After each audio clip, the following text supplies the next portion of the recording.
নমস্কার বন্ধুরা, শুভ সকাল। সকলে কেমন আছো? আশা করি সকলে ভালোই আছো। আবারও আমি তোমাদের কাছে একটা নতুন ভিডিও নিয়ে চলে এলাম। আজকে কিন্তু আকাশটা খুব সুন্দর লাগছে, পুরো শরতের আকাশ মতো। সেই জন্য ঘুম থেকে উঠে যখন দেখছি আকাশে এত রোদ, তো যা কাছাকাছির হবে সব কেচে নিই, কারণ বুঝতেই পারছো আবার কিছুক্ষণ বাদে হয়তো মেঘলা হয়ে যেতেও পারে। তো কাছাকাছি করে একেবারে স্নান করে পুজোটাও হয়ে গিয়েছিল আমার। একটুখানি মুড়ি খেতে বসে গিয়েছিলাম, টিফিনটা করে নিই, কারণ আবার কিছু জামা কাপড় কাচার আছে, আর যেগুলো কেচে দিয়েছিলাম সকালবেলা সেগুলোই তুলে নিয়ে আসবো।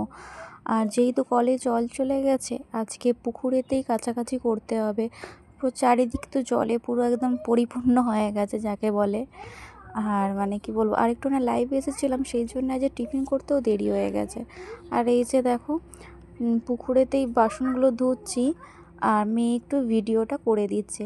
আর চারিদিকটা না প্রচুর শ্যাওলা হয়ে গেছে, ঠিক মতো কী বলো তো দাঁড়ানো যায় না। এত জল জমা হয়ে থাকলে যেটা হয় শ্যাওলা হয়ে যায়। আর সত্যি কথা বলতে এই রকমই পরিস্থিতি দিয়ে চলতে হয়। আর প্রত্যেকটা মানুষের দেখবে জীবনে খারাপ সময়গুলো কিন্তু অনেক কিছু আমাদের শিখিয়ে দেয়, বুঝলে তো। পথ চলতে গেলে জীবনে এরকম অনেক কিছু হয়তো পড়বে, সেগুলো আমাদের কিন্তু অতিক্রম করেই আমাদের পথে চলতে হবে, ঠিক আছে? তবেই কিন্তু যে লক্ষ্যে তুমি হাঁটছো তবেই তুমি সফলতা পাবে, তাই না? জীবনে যখন খারাপ সময়গুলো আসে না, তখন আমাদের একা থাকতে শেখায়, সাহসী হতে শেখায়, ধৈর্যশীল হতে শেখায়, বুঝলে? আরও অনেক কিছু আছে, যেমন ধরো যে কোনো পরিস্থিতিতে মানিয়ে নেওয়া, এটাও কিন্তু শেখায়, ঠিক আছে? মানুষের যখন খারাপ সময় আসে অনেক কিছুই আমাদের শিখিয়ে দেয়। চলো, কথা বলতে বলতে তো আমার কাঁচা বাসন মাজা সবই হয়ে গেছে। এবার এগুলোকে মিলে দিয়ে, দেখতেই পেয়েছো যে খুব রোদ উঠেছে আজকে, আর হাওয়াটাও আজকে দিচ্ছে বেশ। আর না ক্লিপ দিলে কি বলো তো, নিচেটা তো জল জমে আছে, পড়ে গিয়ে আবার নোংরা হয়ে যাবে। আর যেগুলো শুকনো হয়েছে সেগুলো কেচে দিয়েছিলাম, সেগুলো শুকনো হয়েছে তুলে নিই। আর এগুলো থাক, এখন এগুলো পরে এসে তুলবো। আর বাদ বাকি জামা কাপড়গুলো ক্লিপ লাগিয়ে দেবো। আর এগুলো সকালে কেচে দিয়েছিলাম বলে শুকনো হয়ে গেলে এগুলো আবার বিছানার চাদরটা পেতে দেবো, ওয়ারগুলোও পরিয়ে নেব।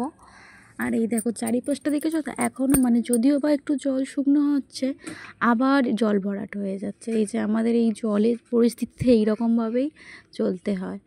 আর এতটা বেলা হয়ে গেলে, প্রায় 10:30 11টা বাজে, এখনও কারেন্ট আসেনি, দেখেছো?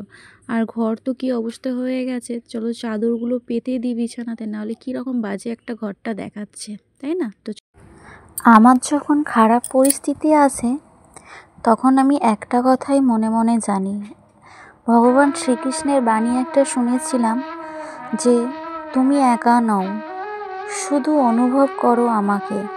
ভগবান শ্রীকৃষ্ণ বলেন, তোমার কঠিন সময়ে আমি নীরবে তোমার হাত ধরেছি।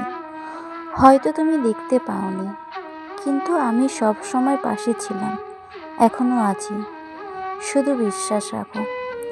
এই কথাটা কিন্তু সত্যি, ঠিক আছে? আমি কিন্তু ভগবানকে বিশ্বাস করি যে ভগবান নিশ্চয়ই আছে। আজ আমার এত কষ্ট, অনেক ঝড়ঝাপটা গেছে, কিন্তু ভগবান আজ ছিল বলেই কিন্তু আমাকে সেই পড়ে যাওয়াতেই কিন্তু হাত ধরে তুলেছে। তাই জন্যে এই ভগবান শ্রীকৃষ্ণের বাণীগুলো কিন্তু আমি খুব বিশ্বাস করি আর খুব মানি, ঠিক আছে? আমার যখন সত্যি খারাপ পরিস্থিতি আসে, বা আমি খারাপ পরিস্থিতি দিয়ে চলছি, আমি কিন্তু এইগুলোই সবসময় ভাবি যে ভগবান শ্রীকৃষ্ণ কিন্তু এই কথাগুলো যে বলেছিল যে তোমার কঠিন সময়ে আমি নীরবে তোমার হাত ধরেছি। সত্যি হয়তো আমরা দেখতে পাই না, ভগবানকে কি আমরা দেখতে পাই? দেখতে পাই না, কিন্তু ভগবান আমাদের সকলেরই পাশে রয়েছে, ঠিক আছে? আর এই যে তোমাদের সাথে কথা বলতে বলতে এদিকে আমার বিছানাটা কিন্তু ক্লিন হয়ে গেছে। আর কিছু আগের দিনে জামা কাপড় ছিল, সেগুলোই কিন্তু গোছাতে চলে এলাম। আর তোমরা একটা কথাই তোমাদের বলবো, প্লিজ এই এই সোশ্যাল মিডিয়াতে বা এই যে প্ল্যাটফর্মে তোমরা নেমেছো, প্লিজ একে অপরকে পাশে থাকো, কেউ হিংসা করো না, ঠিক আছে? এটাই বলবো তোমাদের। আর তোমাদের কমেন্টগুলো আমার কিন্তু পড়তে খুবই ভালো লাগে। আর আমার কথাগুলো, আমার গল্পগুলো তোমাদের কেমন লাগে প্লিজ কমেন্ট করে কিন্তু জানিও। আর আমরা কিন্তু মানুষরা জন্মগত থেকেই কিন্তু মহান নয়, তাই না? মানুষ কখন মহান হয়? তার কর্মতে মানুষ মহান হয়, কি তাই না? আমরা যদি ভালো কিছু কর্ম করি তখন কি, তখন একটা, তুমি কেন, তোমার আশেপাশে যারা রয়েছে তারাই তোমার নাম করবে, তখন কি হয়, মহান হয়। তাহলে আমরা জন্মগত থেকে মহান নয়, আমরা হচ্ছে নিজেদের কিন্তু কর্মতেই মহান, আমাদের ব্যবহারেতেই কিন্তু তখন আমরা মহান হই, তাই তো? একদিন সব ঠিক হবে না, না, একদিন সব ঠিক হবে, এই কথাটা সব সময় প্রত্যেকটা মানুষ, তোমাদেরকেও বলছি, নিজেদের মনেতে এটা রাখবে। কখনো কখনো ভাববে না যে আমরা পারবো না বা আমরা এটা পারবো না, ঠিক আছে? এই জিনিসটা একদমই না, আমরা পারবো, আমরা এটা পারি, সব সময় পজিটিভগুলো ভাববে, দেখবে ঠিক তুমি লক্ষ্যের পথে এগোতে পারবে, ঠিক আছে? তুমি যদি একবার বলো যে আমি পারবো না, তাহলে কি, তোমার এটা দুর্বলতা, তোমার ভেতরের যে মানুষটা রয়েছে সেটা কিন্তু দুর্বলতা, তোমার দুর্বল করে দিচ্ছে। তুমি যখন জোর গলায় বলবে, যে তোমার মনটাও দেখবে তখন বলে উঠবে, হ্যাঁ আমি এটা পারবো, এটা আমাকে পারতেই হবে, কি তাই তো? আর তোমাদের একটা কথা বলছি, নিজেদের প্রতি একটু ধৈর্য ধরো। সবার জীবনে কিন্তু সময় একদিন, ঠিক একদিন না একদিন ঠিক ঘুরে দাঁড়াবে। আজ নয় কাল, একদিন নয় দুদিন, 1 মাস নয় 4 মাস, ঠিক একদিন না একদিন দেখবে সময় কিন্তু ঠিক তোমাদের সাথেও কিন্তু ঘুরে দাঁড়াবে, ঠিক আছে? আমি কিন্তু এটা মানি, বিশ্বাস করি। আর একটা কী জিনিস বলো তো, আমাদের কিন্তু সব পরিস্থিতিতেই যিনি সৃষ্টিকর্তা, মানে আমাদের যে সৃষ্টি করছে, আমাদেরকে যে চালনা করছে, তার উপরে কিন্তু বিশ্বাস রাখতে হবে। তার উপরে যদি না তুমি বিশ্বাস রাখো, কখনোই কিন্তু এগোতে পারবে না, মনকে কখনো দুর্বল করবে না, মনকে সবসময় আমাদের কিন্তু শক্ত হতে হয়।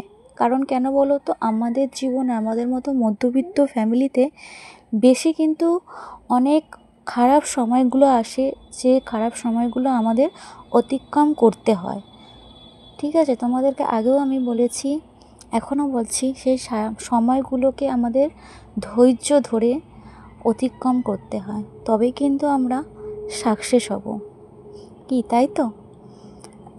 তো কেমন লাগলো আমার কথাগুলো শুনে প্লিজ কমেন্ট করে জানিও। আর তোমরা এইরকমভাবে এগিয়ে যাও, আমি এটাই প্রার্থনা করব। আর আমার ওপরে একটু পাশে থেকো, ঠিক আছে? চলো, তোমাদের সাথে গল্প করতে করতে আমার জামা কাপড়গুলোও গোছানো হয়ে গেছে। এবার যেখানে যা জিনিস সেখানে ঠিকঠাক করে গুছিয়ে রাখি। আর কারণ অনেকটা বেলাও হয়ে গেছে, আর কারেন্টটা কখন আসবে তা জানি না, তো এগুলো গুছিয়ে রেখে মেয়েকে স্নান করিয়ে দেব। কারণ ভেবেছিলাম কারেন্টটা আসলেই হয়তো মেয়েকে স্নান করাবো, কিন্তু দেখছি কারেন্ট তো আসছে না, তাকে কত বেলা হবে, তাই না?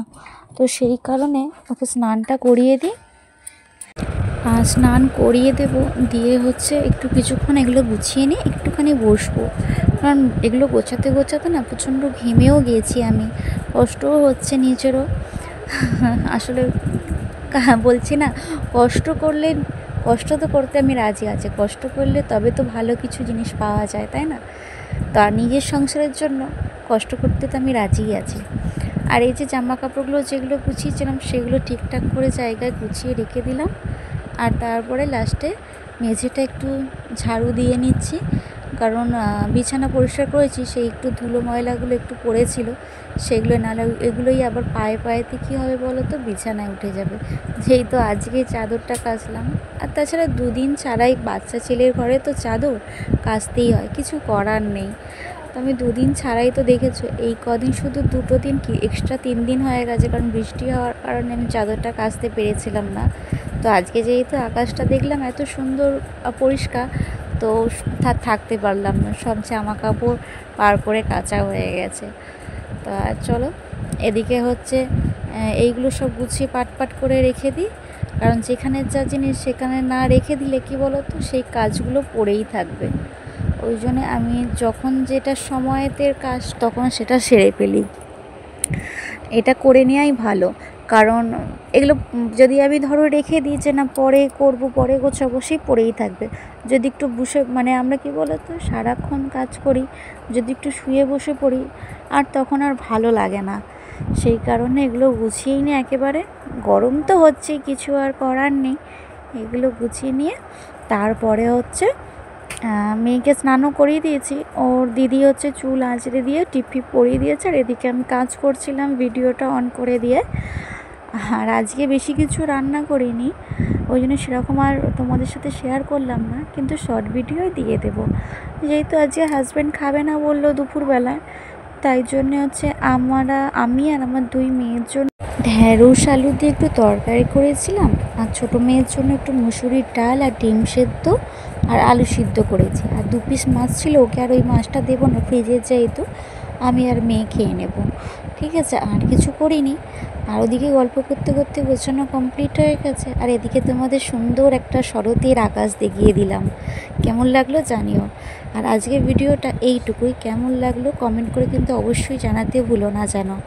আর এই যে আমি আর আমার মেয়ে আচার খেতে বসে গিয়েছি, তোমরা খাবে তো চলে এসো। আজ তাহলে আসি, আবার কাল দেখা হবে, টাটা।